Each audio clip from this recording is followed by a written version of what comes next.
Sahih Muslim ini nomor 272 menerangkan Nabi kalau sholat subuh baca kunut rakaat kedua setelah bangun dari rukuk.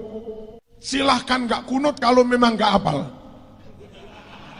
Tapi kalau mengatakan nggak ada dalilnya bohong. Itu Sahih Muslim. Ini Sahih Bukhari.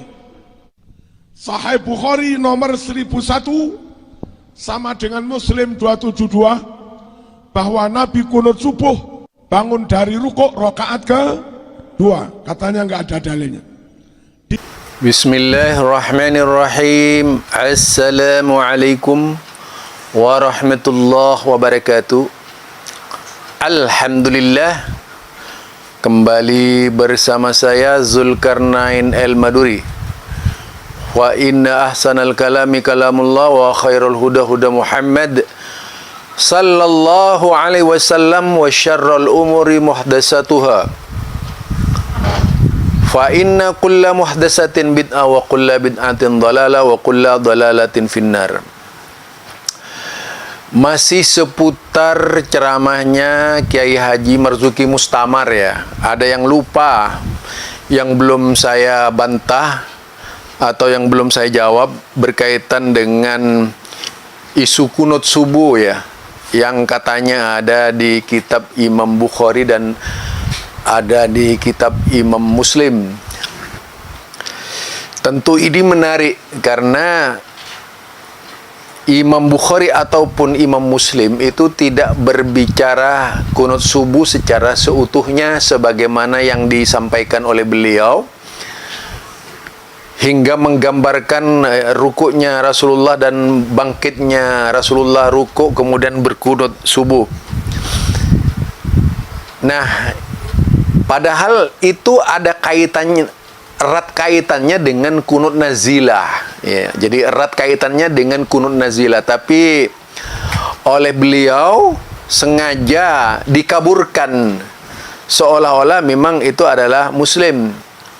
Kalau memang hal itu datang dari Imam Muslim ya, datang dari Imam Bukhari, sudah pasti akan banyak orang yang menggunakan dalil Imam Bukhari dan Imam Muslim tentang kunut subuh.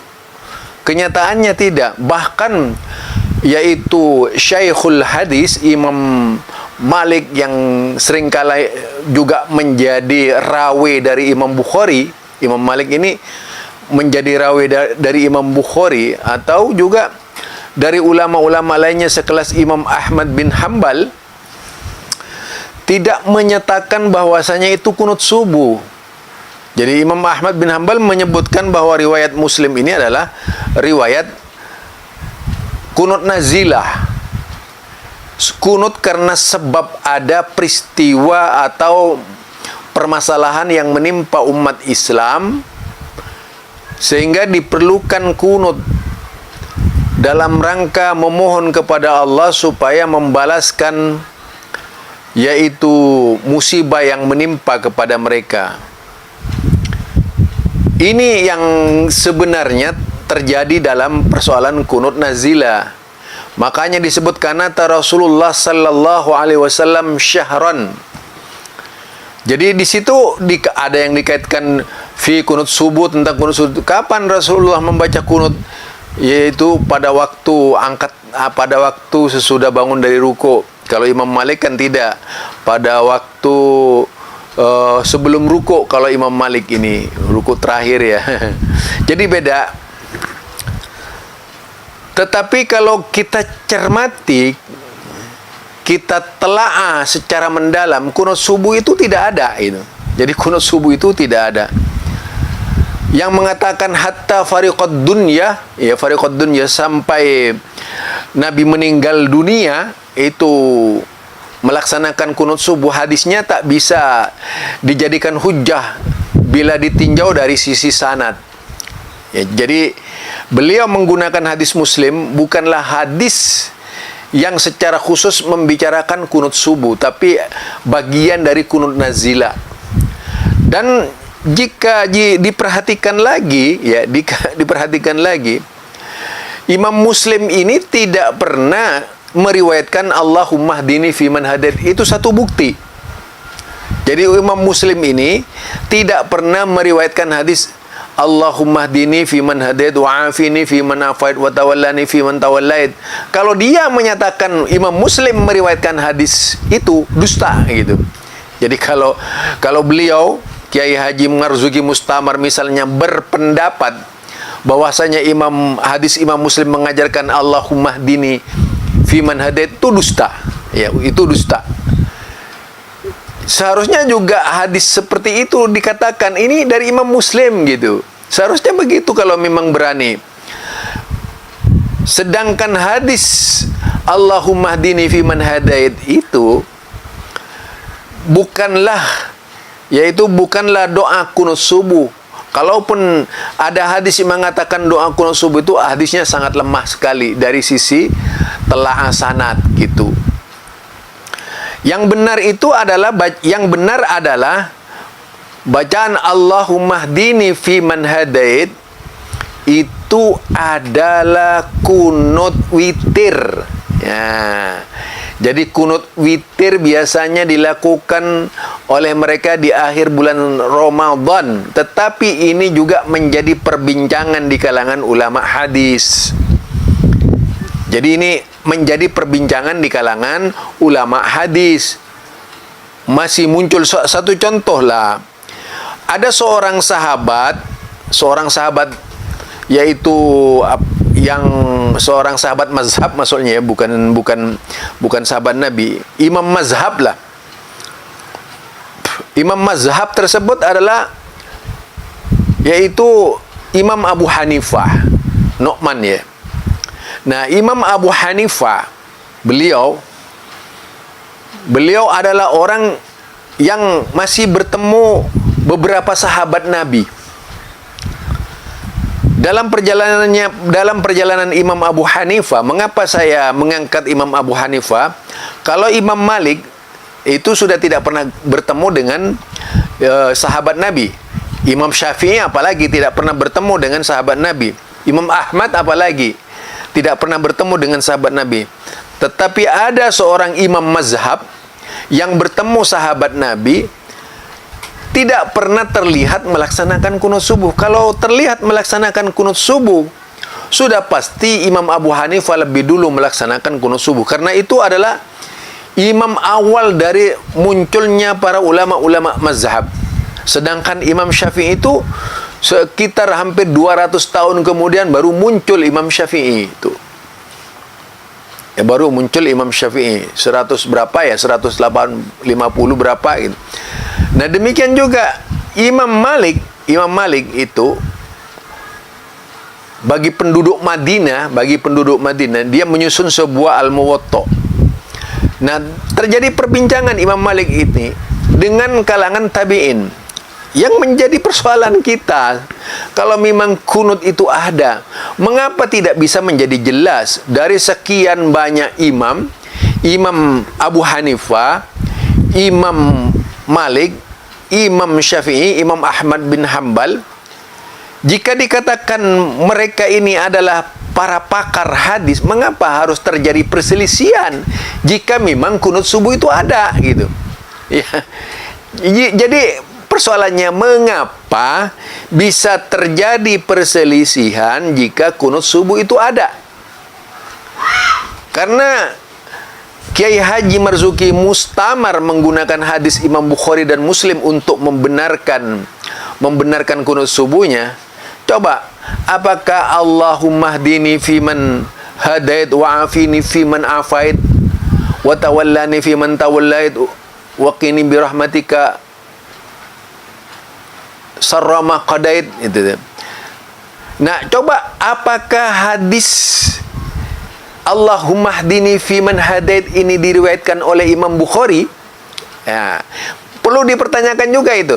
Apakah hadis Allahumma hdini fiman hadait ini diriwayatkan oleh Imam Muslim? Tidak kan? Itu harus diakui. Jadi kalau memang tidak ada, kalau memang kunut itu merupakan sesuatu yang syar'i, yang berdosa kalau ditinggal, ya, mungkin dalam pendapatnya Kiai Haji Marzuki Mustamar itu, kalau ditinggal kunut subuh berdosa, karena dia bilang wajib gitu. Kecuali tidak hafal, katanya itu dia wajib membaca kecuali tidak hafal. Jadi dia merasa rajanya imam, ya, imam saja tidak pernah mewajibkan, ya. Nah, kalau kita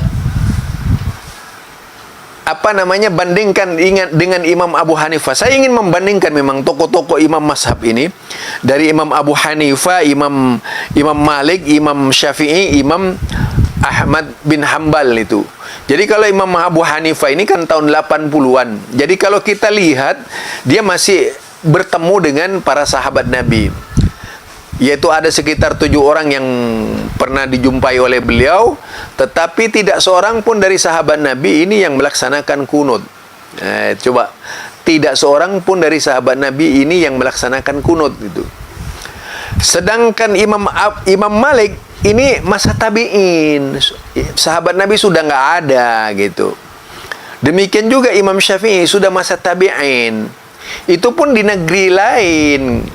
Nah, kalau memang ada yang berkunut ketika itu di kalangan di kalangan tabi'in, ya, kunut dalam artian yang syar'i, kan tentu saja akan banyak riwayat hadis yang akan menggambarkan tentang kunut subuh. Tapi kenyataannya kan tidak ada. Hanya hadis lemah yang mengatakan hatta fariqad dunya, itu sampai Nabi itu terpisah dari dunia gitu. Itu hadisnya. Kedudukannya lemah, ya. Sedangkan hadis yang oleh Kiai Haji Marzuki Mustamar disandarkan Muslim, itu bukan dalilnya, itu dalil kunut, yaitu dalil kunut nazilah, bukan kunut subuh. Coba lihat keterangannya itu di kalau Muslim ini di Imam Nawawi. Nah, lihat saja keterangannya di Imam Nawawi atau syarahnya. Kalau Imam Bukhari, lihat saja syarahnya itu di kitab Ibnu Hajar Asqalani, syarah Ibnu Hajar Asqalani itu. Pasti akan kita menemukan jawaban. Ini barangkali jawaban saya kepada beliau, bahwasanya berkaitan dengan kunut yang ada di dalam Muslim dan ada di kitab Imam Bukhari itu bukanlah kunut subuh secara khusus, tapi kunut subuh dalam artian yang masuk dalam bagian kunut nazilah. Kalau dikaitkan dengan hadis-hadis lainnya yang banyak membicarakan tentang kunut nazilah, baik di Bukhari ataupun di Muslim. Dilihat lagi kitabnya Bapak Kiai, biar umat ini tercerahkan gitu. Biar umat ini benar-benar lurus. Biar janganlah mencari kemenangan, cari kebenaran. Tak usah berteriak-teriak kalau tidak ingin dibohongi. Kalau masuk NU, jangan Pak Kiai. Nanti kalau Pak Kiai yang bohong kan berarti membuat dosa terhadap orang-orang yang lainnya. Jadi diterangkan secara jujur lah, bijaklah jadi seorang ulama itu memberikan petuah, nasihat kepada umatnya. Itulah yang sebaik-baiknya ucapan. Insya Allah dengan demikian tidak ada saling klaim. Ini sudah berapa banyak kesalahan yang saya ikuti, ya. Barangkali ini saja dari saya. Mudah-mudahan Bapak Kiai panjang umur dan senantiasa penuh hidayah dari Allah Subhanahu wa taala. Subhanakallahumma wa bihamdika asyhadu an la ilaha illa anta astaghfiruka wa atubu ilaik. Assalamualaikum warahmatullahi wabarakatuh.